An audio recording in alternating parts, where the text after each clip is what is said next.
In 2006, one of the vendors, we won a trip. They took us to London.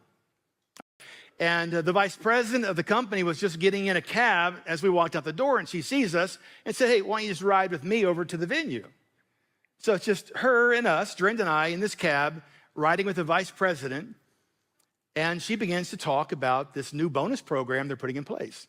This new bonus program is amazing. It's awesome. We've got this pass. We're putting it in place next year. It's going to be, it's awesome. Now, in my business, my office, I'm thinking, that is awesome, right? I realized my office already did the production necessary every year to get the bonus. And it's like, you be happy about that?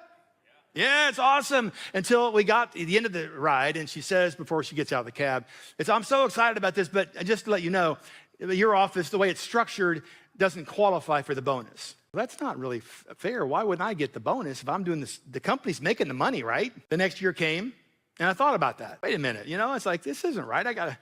So I tried to call her. I couldn't get past the secretary. She's, Mr. Cassini, she told you last year you did not qualify for it. And she didn't come to the phone. She didn't talk to me. Drenda, we're just losers. We're losers, Drenda. Everyone else gets the bonus, Drenda. We don't get the bonus. We're losers. Well, Gary, you've always known that. No, I'm just kidding.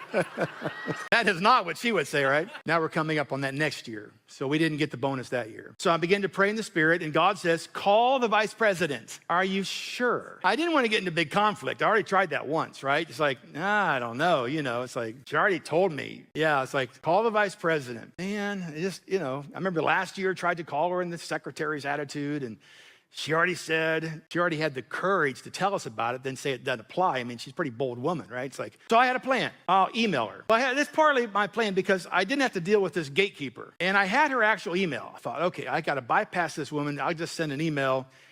And within 7 days, I got an email back from her after considering this request, et cetera, et cetera. And she never mentioned, I already told you. She said, we've decided to give you the bonus.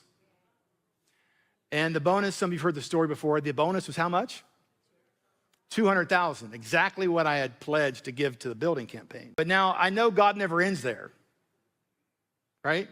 He doesn't do that. He doesn't just take and not give back.